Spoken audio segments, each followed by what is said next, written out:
မင်းစင်သွာလာနေတဲ့အဆောက်အုံတွေရဲ့နိုင်ရန်လေးနောက်ွယ်မှာဘာတွေရှိလဲလို့စဉ်းစားဖို့ပါသလားအဲ့ဒီမှာလေမျက်စိနဲ့မမြင်နိုင်တဲ့အသက်သွေးကြောကွင့်ရကြီးတစ်ခုလဲပတ်နေပါတယ်ဒီ system တွေကအပူချိန်ကိုညှိပေးတယ်ကျွန်တော်တို့ကိုဘေးကင်းအောင်စောင့်ရှောက်ပေးတယ်ဆိုတော့ဒီမမြင်ရရဲ့ system တွေကထာမန်တိုက်တာစောက်အုံတွေကိုအသက်ဝင်နေတဲ့နေရာတစ်ခုအဖြစ်ဘယ်လိုများပြောင်းလဲပေးနေတယ်လဲဆိုတော့ကိုအတူတူကြည့်လိုက်ကြရအောင် โอเคဒီပိန်လက်မြေတွေကိုစူပုံထားယုံနဲ့အတက်ဝင်နေတဲ့နေရာတစ်ခုအဖြစ်ကိုဘာကပြောင်းလဲပေးလိုက်တာလဲအဖေအရှင်းပါတယ်အင်ဂျင်နီယာပညာရပ်ပါဒါအဆောင်တစ်ခုကိုနှလုံးခုန်တန်းပေးတယ်အတက်ရှုစေတယ်တတ်မဲ့အရာတွေကိုတကယ့်ကိုနေလို့ထိုင်လို့ကောင်းတဲ့ပတ်ဝန်းကျင်တစ်ခုဖြစ်လာအောင်ဖန်တီးပေးလိုက်တာပါပဲဒီတင်ဆက်မှုမှာတော့အစအောင်တစ်လုံးရဲ့ခနာကိုဖွဲ့စည်းပုံကိုအတူတူလေ့လာသွားကြမှာပါသူ့ရဲ့အတက်ရှုစစ်နဲ့ကနေစပြီးဦးနောက်အာယုံကျော်စစ်နဲ့ထီပေါ့ကဲဒီမမြင်ရတဲ့ကဘာကြီးကိုတဆင့်ချင်းစီစပြီးစူးစမ်းကြည့်ကြရအောင်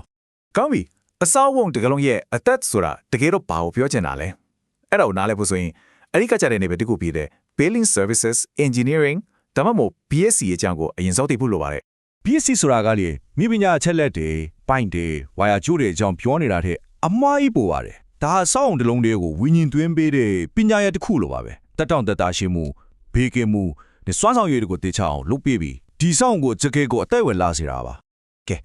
ကျွန်တော်တို့ရဲ့တက်ရှိအဆောက်အုံကိုစပြီးခွဲခြမ်းစေဖျားကြည့်ကြအောင်အရင်ဆုံးလူတစ်ယောက်အတွက်အသက်ရှူတာနဲ့မြင်ရတာကအရေးကြီးဆုံးပဲမဟုတ်လားအဲ့ဒီလိုပဲအဆောက်အုံအတွက်တက်တောင့်တက်တာဖြစ်စေတဲ့စနစ်တွေဖြစ်တဲ့လေးပေးစနစ်နဲ့မီးလင်းရောင်စနစ်တွေအကြောင်းအရင်ဆုံးလေ့လာကြည့်ကြမယ်လူတွေအသက်ရှင်ဖို့အဆုတ်လို့တယ်လို့ပဲအဆောက်အုံတွေရဲ့အသက်ရှူဖို့လိုရပါတယ် ACME လို့ခေါ်တဲ့လေအေးပေးစနစ်လေဝင်လေထွက်စနစ်တွေကအဆုတ်လို့ပဲအလုပ်လုပ်ပေးပါတယ်လေဟောင်းတွေကိုအပြင်းပြန်ထုတ်ပေးတယ်လေကောင်းတွေကိုအတွင်းတွေကိုတွင်းတယ်ဒါမှအထက်မှာရှိတဲ့လူတွေတက်တောင့်တက်တာနဲ့ကျမစွာနေထိုင်နိုင်မှာပေါ့ဒီနေရာမှာစိတ်ဝင်စားစရာကောင်းတာက one size fits all ဆိုတာမျိုးမရှိတာပါပဲအဆောင်အုံတိုင်းကမတူဘူးလေတင်းနေတဲ့အိမ်တစ်လုံးလို့ဆိုရင် split system ကလုံလောက်ပေမဲ့အထက်မြင့်ကြီးတစ်ခုလုံးတော့အေးမြနေစေဖို့အတွက်တော့ chilled water စနစ်လို့ပိုကြီးပြီးရှုပ်ထွေးတဲ့အဆုတ်မျိုးလိုဟလာပါပြီစနစ်တစ်ခုချင်းစီမှာသူ့ရဲ့ကုန်ကြစေစွမ်းရင်သုံးဆွဲမှုနဲ့အတိုင်းအတာရအားတာကျွတ်တွေမတူညီကြပါဘူး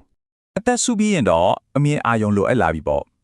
မီးလင်းရောင်ဆိုတာကလည်းမီးတီးလေးတက်လိုက်ရုံပဲမဟုတ်ပါဘူးစဉ်းစားကြည့်လေရုံခန်းတစ်ခုမှာအလုပ်လုပ်ဖို့လိုအပ်တဲ့အလင်းရောင် lux ပမာဏနဲ့ရေးပေါ်ထောက်ပေါက်တဲ့လိုအပ်တဲ့ပမာဏကဘယ်တူပါမလဲမှန်ကန်တဲ့အလင်းရောင်ကကုန်ထုတ်စွမ်းကိုမြင့်တင်ပေးတယ်လို့ဘေးကင်းမှုကိုလည်းတေချာစေပါတယ် တက်တောင့်တက်တာနေထိုင်နိုင်ုံတော့မပြီးသေးဘူးလေအဆောက်အုံကကျွန်တော်တို့ကာကွယ်ပေးနိုင်မှုလည်းလိုသေးတယ်အခုအဆောက်အုံရဲ့အသက်သွေးကြောဖြစ်တဲ့သွေးလက်ပတ်မှုစနစ်နဲ့သူ့ရဲ့ကာကွယ်ရေးရန်ဒီယာဖြစ်တဲ့ကိုခနာစနစ်အကြောင်းကိုဆက်ကြည့်ကြရအောင်ဟုတ်ပြီသွေးလက်ပတ်မှုစနစ်ဒါကတော့ရေးစနစ်ပေါ့သွေးလွတ်ကြောနဲ့သွေးပြန်ကြောဒီလို့ပဲအဝင်အထွက်ရေလမ်းကြောင်းတွေရှိပါတယ်ဒီမှာအရင်ရေးကြည့်တဲ့အချက်ကရေဆိုးတိုင်းကိုအတူတူသဘောမထားတာပါပဲအင်ထားကလာတဲ့ black water ကသုံးမရတော့ပင်ပဲရေချိုးခန့်တို့ basin တို့ကလာတဲ့ grey water ကိုတော့ပြန်တန့်စင်ပြီးတော့တစ်ပင်ရေလောင်းတာလိုမျိုးနေရာတွေမှာပြန်သုံးလို့ရတယ်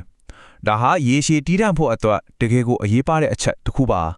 အကယ်လို့အန်တဲ့တစ်ခုခုဝင်လာပြီဆိုရင်အဆောင်အောင်ရင်ကိုခံအား system ကချက်ချင်းအလုပ်လုပ်ရပါတယ်မီးဘေးကာကွယ် system ဆိုတာမီးတပ်ကားကိုစောင့်နေတာမျိုးမဟုတ်ဘူး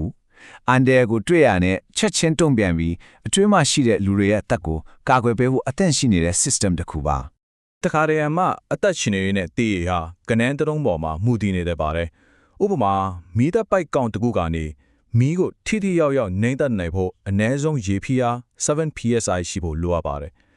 ဒီလိုတိကျတဲ့ engineer တွက်ချက်မှုတွေကမဲ့ဘေးကင်းမှုနဲ့ BND ရဲ့ဂျာကခြားနားချက်ကိုဖန်တီးပေးနေတာပါကောင်းမွန်တဲ့ကိုကန်အားစနစ်တစ်ခုဟာကာကွယ်လိုင်းတစ်ခုတည်းပေါ်မှာပဲဘယ်တော့မှအားမခိုးပါဘူး။စော်ပိုင်းတတိပေးချက်ပေးတဲ့ smoke detector တွေကနေမီးကိုတိုက်ခိုက်တဲ့ sprinkler တွေအထိကိရိယာမျိုးစုံကိုပေါင်းဆက်အသုံးပြုထားပါတယ်။ဘာလို့လဲဆိုတော့ကာကွယ်အလွှာတစ်ခုကြာရှုံးသွားရင်တောင်နောက်တစ်လွှာကအစင်သင့်ရှိနေစေဖို့ပါပဲကဲကျွန်တော်တို့အစုပ်တွေးလေပတ်မှုစနစ်ကိုခနာစနစ်ဒီအကြောင်းပြောပြီးသွားပြီဒါပေမဲ့ဒီစနစ်ဒီအားလုံးကိုဘယ်သူကထိန်းချုပ်ကွက်ကင်းနေလာလဲဟုတ်ပြီအခုအစောအောင်ရဲ့ဦးနောက်ဒါမှမဟုတ်ဘို့အယုံကျော်စနစ်အကြောင်းလစ်လာကြည့်ကြရအောင် Building Automation System BAS ဆိုတာအစောအောင်ရဲ့ဦးနောက်ပါပဲဒါဟာအာယုံကန်ကိရိယာတွေကနေတည်င်းအချက်လက်တွေကိုစက္ကန့်နဲ့များစုဆောင်တယ်ပြီးတော့လေအေးပေးစနစ်ကိုဘယ်အချိန်မှာအရှိန်မြင့်ရမလဲမိတွေကိုဘယ်အချိန်မှာမိန်ချတာမလဲဆိုတာကိုဉာဏ်ရည်တူးသုံးပြီးဆုံးဖြတ်ပေးပါတယ်သူ့ရဲ့အဓိကရည်မှန်းချက်ကတော့တက်တောင့်တက်တာရှိမှုနဲ့စွမ်းရည်ချွေတာမှုကိုအကောင်းဆုံးဖြစ်အောင်ချိန်ညှိပေးဖို့ပါပဲ ဒီအောင်နောက်ကဘာတွေကိုစဉ်းစားနေတယ်လဲဆိုတော့အများကြီးပဲအပူချိန်ကိုညီတယ်မိအလင်းရောင်ကိုစီမံတယ်စွမ်းရည်တုံးဆွဲမှုကိုစောင့်ကြည့်တယ်လုံခြုံရေးစနစ်တွေနဲ့ trick set တယ်ဒီအလုပ်ပေါင်းစုံကိုတပြိုင်နက်တည်းလှုပ်ဆောင်နေတာပါဒါဟာအဆောက်အုံကိုအကောင်းဆုံးစွမ်းဆောင်ရည်နဲ့လေပတ်စေတဲ့တန်ဆုံတီဝိုင်းရဲ့တီဝိုင်းမှုကြီးတယောက်နဲ့တူနေတာပေါ့ပြီးတော့အန်သောစရာကောင်းတဲ့စက်ရံနေရာတွေကသူ့အလိုလိုဖြစ်လာတာတော့မဟုတ်ပါဘူးအခုဒီညာပညာတွေရဲ့နောက်ွယ်ကလူသားတွေရဲ့ညာပညာစီမံကိန်းရေးဆွဲမှုနဲ့အသေးစိတ်ကြတဲ့လုပ်ငန်းစဉ်တွေအကြောင်းကိုတစ်ချက်ကြည့်လိုက်ရအောင် ဒီလောက်ကြီးမားရဲ့ project တစ်ခုကိုဘယ်ကနေစရမလဲအဖြေကတော့ Work Breakdown Structure WBS ပါပဲဒါဟာစင်တကောင်လုံးကိုတကိုက်ချင်းစီစောက်သွားတာနဲ့တူပါတယ်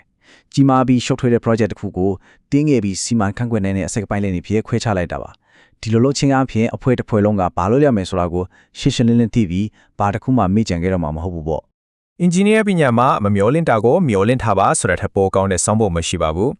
Job Safety Analysis JSA ဆိုတာအလုပ်တစ်ခုဟောမစတင်ရင်ဖြစ်လာနိုင်တဲ့အန်တဲ့အလုံးကိုကြိုတင်စဉ်းစားပြီးကာကွယ်ရေးအစီအမံတွေချမှတ်တဲ့လုပ်ငန်းစဉ်ပါဒါဟာပါရီမာနိုင်လဲဆိုတာကိုကြိုတင်မေးပြီးအဖြေရှာထားတာဖြစ်လို့ဘေးကင်းလုံခြုံရေးကိုအမြဲတမ်းထိဆုံးမှထားနိုင်တာပါဒါပေမဲ့ကျွန်တော်တို့ရဲ့တရှိအစော့အတွင်းရဲ့ဇလံကဒီမှာမပြီးသေးပါဘူးအခုခေတ်ရဲ့နီးပညာနဲ့ရေရှည်တည်တံ့မှုဆိုတဲ့အတွေးခေါ်တွေကသူတို့ကိုဘလို့ပိုပြီး smart ကြပိုပြီးချီရောက်ပိုပြီးကျွန်တော်တို့ရဲ့လိုအပ်ချက်တွေနဲ့တသားတည်းကြအောင်ပြောင်းလဲပေးနေတယ်လဲဆိုတာကိုကြည့်ပြီးနီးကုန်းချုပ်ကြရအောင်အစောအယုံတွေရဲ့ချင်းကဲပြောင်းလဲမှုကတကယ်ကိုအရှင်ဟုန်မြန်ဆန်းပါတယ်အရင်ကအခြေခံအလိုလျောက်စနစ်တွေနဲ့အခုဆို IoT နဲ့ AI ကိုတွန်းပြီးကိုယ်တိုင်စဉ်းစားနိုင်တဲ့ smart ဆော့အောင်တွေဖြစ်လာနေပါပြီ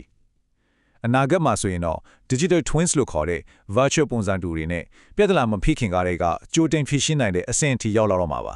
ဒီအပြောင်းလဲရဲ့အဓိကအနှစ်သာရကဘာလဲဒီကိုကစကားကအကောင်းဆုံးအနည်းချုပ်ပြထားပါတယ်ရေရှည်တည်တာမှု digital စနစ်နဲ့ဆင်းဆက်မြစ်ပြတ်တိုးတက်မှုတွေကိုပေါင်းဆက်ခြင်းအပြင်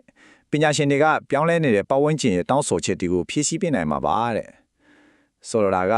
အနာဂတ်ဟာနည်းပညာနဲ့ရေရှည်တည်တာမှုကိုဘယ်လိုပေါင်းဆက်နိုင်မလဲဆိုတာပေါ်မှာမူတည်နေတယ်နောက်တစ်ခါအဆောက်အုံတစ်ခုတည်းကိုဝင်သွားတဲ့အခါသူ့ရဲ့နိုင်ရန်ဒီနောက်ွယ်ကမမြင်ရတဲ့နှလုံးခုန်တန်းကိုနားဆွင့်ကြည့်လိုက်ပါပြီးတော့ဒီမေးခွန်းလေးကိုစဉ်းစားကြည့်ပါကျွန်တော်တို့ရဲ့အဆောက်အုံတွေကကျွန်တော်တို့နဲ့အတူနေထိုင်အသက်ရှုစဉ်းစားတတ်တဲ့အဖော်မွန်းတွေဖြစ်လာတဲ့အခါကျွန်တော်တို့ရဲ့နေထိုင်မှုပုံစံကိုရောသူတို့ကဘယ်လိုပြောင်းလဲပေးသွားမလဲ